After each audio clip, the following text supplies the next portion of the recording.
ኢራን አሜሪካን ትጥቅ አስፈታች። የአሜሪካ የጦር መጋዘን ባዶ ቀረ።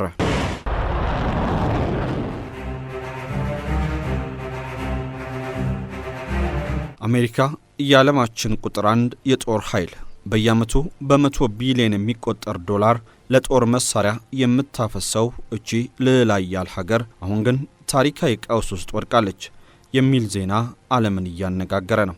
አዎ በትክክል ሰምታችኋል። የቅርብ ጊዜ የሚስጥር መረጃዎች እንደሚያመላክቱት ከሆነም አሜሪካ በኢራንና በአካባቢው ላይ ባሉ አማጽያን ጋር በገባችበት ለአስጨራሽ የአየርና የባህር ላይ ውጊያ እጅግ ውድና ወሳኝ የሆኑትን የረዥም ርቀት ሚሳኤሎቿን በሙሉ ጨርሳለች። ይህ ወሬ ብቻ አይደለም። ከፔንታጎን የወጡ ሪፖርቶችና የወታደራዊ ባለሙያዎችን ትንታኔ ያካተተ እውነታ እንጂ። የዓለም ፖሊስ ነኝ የምትለው ዋሽንግተን ዘመናዊ ሚሳኤሎቿ ካለቁባት ቀጣዩ እጣ ፋንታዋ ምን ሊሆን ይችላል? ቻይናና ሩሲያ ይህንን የወታደራዊ አቅም መዳከም እንዴት ሊጠቀሙበት ይችላሉ? በዛሬው ጥንቅራችን አሜሪካ እንዴት በዚህ አስደንጋጭ ሁኔታ ውስጥ ልትወርቅ እንደቻለች፣ ከኢራን ጋር ያለውን ግጭት የፈጠረውን የሚሳኤል እጥረትና ይህ ክስተት የዓለምን የኃይል ሚዛን እንዴት እንደሚቀይረው በዝርዝር እንመለከታለን። ላይክ፣ ሼር እና ሰብስክራይብ እያደረጋችሁ እስከ ፍጻሜው አብራችሁን ትቆዩ ዘንድ እንጋብዛለን። በላፍቶ ሞል ዘመናዊ ምቹ መኖሪያ ይፈልጋሉ? አማን ፕሮፐርቲስ ላፍቶ ሞል ላይ እየተገነቡ ያሉ አፓርትመንቶችን ከ30 በመቶ ቅናሽ ጋር አቅርበዋል። 10,000 ካሬ ላይ ያረፈው የመኖሪያ ማዕከሉ በቀጥታ ከላፍቶ ሞል ጋር የተሳሰረ ነው። የስፖርት፣ የጋራ መዝናኛ፣ ቤተ መጻሕፍት፣ የመኪና ማቆሚያ የተሟላ አገልግሎት አለው። በካሬ ከ115,000 ብር ጀምሮ በ15 በመቶ ቅድመ ክፍያ ብቻ ቤቶን ይረከቡ። ባለ 1፣ ባለ 2 እና ባለ 3 መኝታ አማራጮች አሉን። ባለ 1 መኝታ ከ89 እስከ 97 ካሬ ቅድመ ክፍያ ከ1.54 ሚሊዮን ብር ጀምሮ፣ ባለ 2 መኝታ ከ105 እስከ 157 ካሬ ቅድመ ክፍያ ከ1.81 ሚሊዮን ብር ጀምሮ፣ ባለ 3 መኝታ ከ173 እስከ 248 ካሬ ቅድመ ክፍያ ከ2.98 ሚሊዮን ብር ጀምሮ።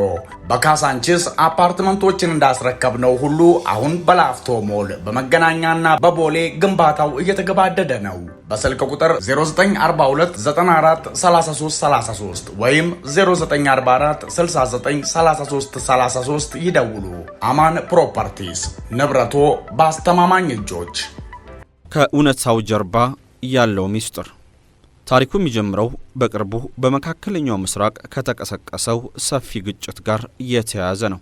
ኢራን በክልሉ ባሏት ወዳጅ ኃይሎች በተለይም በየመን የሁቲ አማጽያንና በሊባኖስ ሄዝቦላ አማካኝነት በቀይ ባህርና በአረብ ባህረ ሰላጤ በሚያልፉ የንግድና የጦር መርከቦች ላይ የማያቋርጥ ጥቃት መክፈቷ ይታወሳል። አሜሪካ እነዚህን ጥቃቶች ለመከላከልና ዓለም አቀፍ የንግድ መስመሩን ለማስከበር ኦፕሬሽን ፕሮስፔሪቲ ጋርዲያን የተሰኘም ወታደራዊ ዘመቻ ከፈተች። ነገር ግን ይህ ዘመቻም ለአሜሪካ ወታደራዊ በላይነት ትልቅ ወጥመድ ሆኖ አረፈው።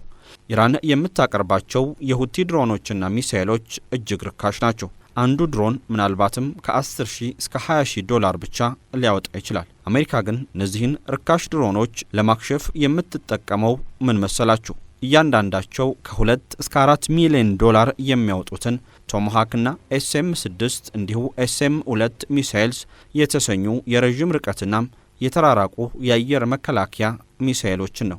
ይህ ማለት ዋሽንግተን 20,000 ዶላር የሚያወጣን የኢራን ድሮን ለመምታት 4 ሚሊዮን ዶላር የሚያወጣ ሚሳኤል ማባከን ነበረባት። ይህ የኢኮኖሚ ብቻ ሳይሆን የወታደራዊ ቁሳቁስ መሟጠጥ ጦርነት ነው። ወራት እያለፉ ሲሄዱ አሜሪካ በቀይ ባህር ላይ የተኮሰቻቸው የሚሳኤል ብዛት የዓመታት ክምችቷን እንድትጨርስ አድርጓታል። የፔንታጎን ስጋትና የአቅርቦት ሰንሰለት መበጠስ። የፔንታጎን ከፍተኛ ባለስልጣናት አሁን ላይ በይፋም ስጋታቸውን መግለጽ ጀምረዋል። አሜሪካ ሚሳኤሎቿን በሙሉ ጨርሳለች ሲባል በአንድ ጀንበር ጠፍቷል ማለት አይደለም። ነገር ግን ሊፈጠር ለሚችል ትልቅ የዓለም ጦርነት የሚሆናት ስትራቴጂካዊ ክምችቷ ቀይ መስመሩን አልፏል ማለት ነው። ለመሆኑ አሜሪካ ለምን አዲስ ሚሳኤሎችን በፍጥነት ማምረት አልቻለችም? እዚህ ጋር ነው ትልቁ ማነቆ ያለው።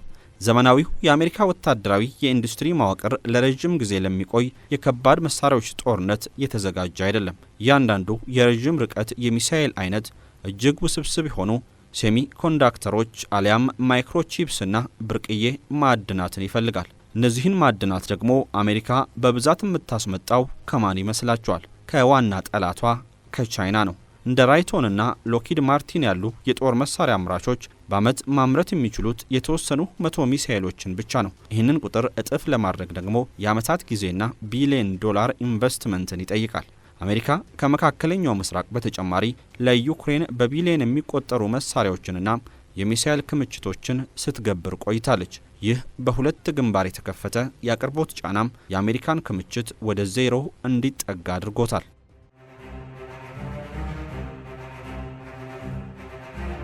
የኢራን ስትራቴጂካዊ ድል። ይህ በእንዲህ እንዳለ ቴህራን በደስታ እጆቿን እያሻሸች ነው። ኢራን ከአሜሪካ ጋር ፊት ለፊት ተጋጥማ ማሸነፍ እንደማትችል ስለምታውቅ የምዛኔ ማዛባት ጦርነት ወይም አሲሜትሪክ ዋርፌር የተሰኘውን ስልት ተጠቅማለች። ኢራን ባለፉት 30 ዓመታት ከመሬት በታች የሚገኙ ግዙፍ የሚሳኤል ከተማዎችን አሊያም ሚሳኤል ሲቲስ ገንብታለች። በሺዎች የሚቆጠሩ የረዥም ርቀት ባላስቲክ ሚሳኤሎችና የድሮን ማዕበሎችን አምርታ አከማችታለች። ኢራን ያደረገችው የራሷን ውድ ሚሳኤሎች ሳትተኩስ አሜሪካን በቀይ ባህር ላይ ማርከስና የአሜሪካ የጦር መርከቦች መከላከያ ሚሳኤሎቻቸውን እንዲጨርሱ ማድረግ ነው። ይህ ስትራቴጂ አሁን ላይ ሰርቷል። አሜሪካ አሁን ላይ የረዥም ርቀት ሚሳኤሎቿ በመሟጠጣቸው ምክንያት በኢራን ላይ ቀጥተኛና ከባድ ጥቃት ለመሰንዘር ያላት ወታደራዊ አማራጭ እጅጉን ጠቧል። የቴህራን መሪዎች ዋሽንግተን አቅሟ መዳከሙን ስላወቁ በክልሉ ያላቸውን ተጽዕኖ የበለጠ እያስፋፉ ይገኛሉ። ኢራን ያመረተቻቸው የሻሂድ ድሮኖችና ሚሳኤሎች ዋጋ እጅግ ርካሽ ነው። ከ10,000 እስከ 20,000 ዶላር ብቻ ያወጣሉ።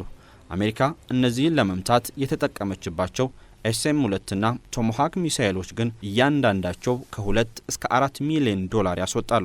አሜሪካ ርካሽ ድሮኖችን ለማክሸፍ ውድ ሚሳኤሎቿን እንድትጨርስ በማድረግ በገንዘብና በቁሳቁስ እንድትደማ አድርጋታለች። ኢራን ከአሜሪካ ጋር ፊት ለፊት ከመጋፈጥ ይልቅ የየመኑን የሁቲ አማጽያንና የሊባኖሱን ሄዝቦላን በብዛት ትጠቀማለች። በቀይ ባህርና በኤደን ባህረ ሰላጤ ላይ የንግድ መርከቦችን በማጥቃት አሜሪካ የባህር ኃይሏን እንድታሰማራና የመከላከያ ሚሳኤሎቿን ያለማቋረጥ እንድትተኩስ አስገድዳታለች።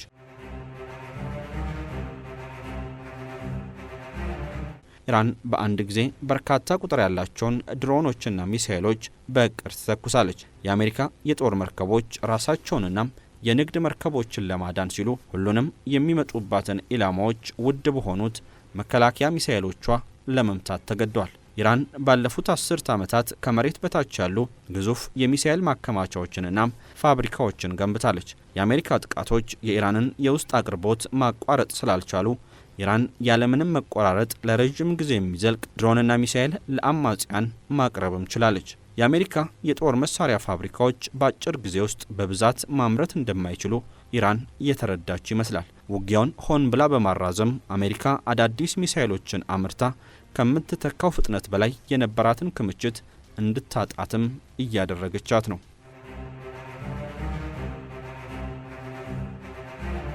የዓለም ጂኦፖለቲካ መናወጥ፣ ቻይናና ሩሲያ ምን ያስባሉ? አሁን ደግሞ ወደ ትልቁ ስጋት እንምጣ። የአሜሪካ የሚሳኤል ክምችት ማለቅ መካከለኛው ምስራቅን ብቻ ሳይሆን መላውን ዓለም አደጋ ውስጥ ጥሏል። ይህንን ሁኔታ በትኩረት የሚከታተሉ ሁለት ግዙፍ ኃይሎች አሉ፣ ቻይናና ሩሲያ። በተለይ ቤጂንግ ይህንን አጋጣሚ በጉጉት ስትጠብቅ ነበር። ቻይና ታይዋንን በኃይል ለመውረር ካላት እቅድ በስተጀርባም ትልቁ እንቅፋት የአሜሪካ የባህርና የአየር ኃይል ነበር። አሜሪካ ታይዋንን ለመከላከል በፓሲፊክ ውቅያኖስ ላይ በሺዎች የሚቆጠሩ የረዥም ርቀት ሚሳኤሎች ያስፈልጓታል። አሁን ግን ዋሽንግተን ሚሳኤሎቿን በኢራን ግጭት ላይ ከጨረሰች ቻይና ታይዋንን ብትወር አሜሪካ በምን አቅሟ ልትከላከላት ትችላለች? ወታደራዊ ባለሙያዎች እንደሚሉት ከሆነ አሁን አሜሪካ ባለችበት ሁኔታ የሚሳኤል እጥረቷ ከቻይና ጋር ፓሲፊክ ውቅያኖስ ላይ ጦርነት ውስጥ ብትገባም በሳምንታት ውስጥ የመከላከያ መስመሯ ሊፈርስ ይችላል። ሩሲያን በበኩሏ በአውሮፓ ግንባር የአሜሪካን መዳከም አይታም የዩክሬንና በኔቶ አባል ሀገራት ላይ የምታደርሰውን ጫና በከፍተኛ ሁኔታ ልትጨምር እንደምትችል ይገመታል። በአጭሩ አሜሪካ በኢራን ግጭት ምክንያት መሳሪያ መፍታቷ ለብዙ ችግሮች እንድትጋለጥም እያደረጋት ይገኛል።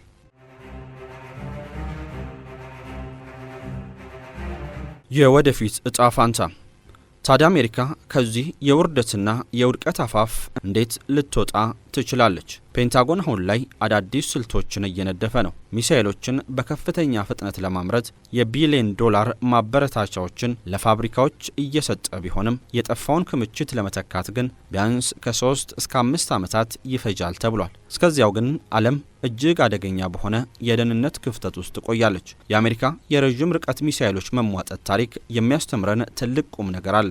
በቴክኖሎጂ የረቀቀና ውድ መሳሪያ መታጠቅ ብቻውን ጦርነትን አያሸንፍም። የወታደራዊ ስትራቴጂና የረዥም ጊዜ አቅርቦትን የማስተናገድ አቅም ከምንም በላይ ወሳኝ ነው። አሜሪካ በኢራን ግጭት የገጠማት የሚሳኤል ቀውስ ልዕለ ኃያልነቷን ለዘላለም የማይቀጥል መሆኑን ያሳየ ትልቅ የማንቂያ ደውል ነው። እናንተስ ምን ታስባላችሁ? አሜሪካ ይህንን የጦር መሳሪያ እጥረት በፍጥነት መቅረፍ ትችል ይሆን? ወይንስ ቻይናና ኢራን ይህንን አጋጣሚ ተጠቅመው አዲሱን የዓለም ስልጣኔ ይመሩት ይሆን? አስተያየታችሁን በኮሜንት መስጫው ላይ እንድታሰፍሩልን እየጋበዝን እኛ በዚሁ ተሰናበትን። ሰናይ ጊዜ። በላፍቶ ሞል ዘመናዊ ምቹ መኖሪያ ይፈልጋሉ? አማን ፕሮፐርቲስ ላፍቶ ሞል ላይ እየተገነቡ ያሉ አፓርትመንቶችን ከ30 በመቶ ቅናሽ ጋር አቅርበዋል። 10,000 ካሬ ላይ ያረፈው የመኖሪያ ማዕከሉ በቀጥታ ከላፍቶ ሞል ጋር የተሳሰረ ነው። የስፖርት፣ የጋራ መዝናኛ፣ ቤተ መጻሕፍት፣ የመኪና ማቆሚያ የተሟላ አገልግሎት አለው። በካሬ ከ115,000 ብር ጀምሮ በ15 በመቶ ቅድመ ክፍያ ብቻ ቤቶን ይረከቡ። ባለ 1፣ ባለ 2 እና ባለ 3 መኝታ አማራጮች አሉን።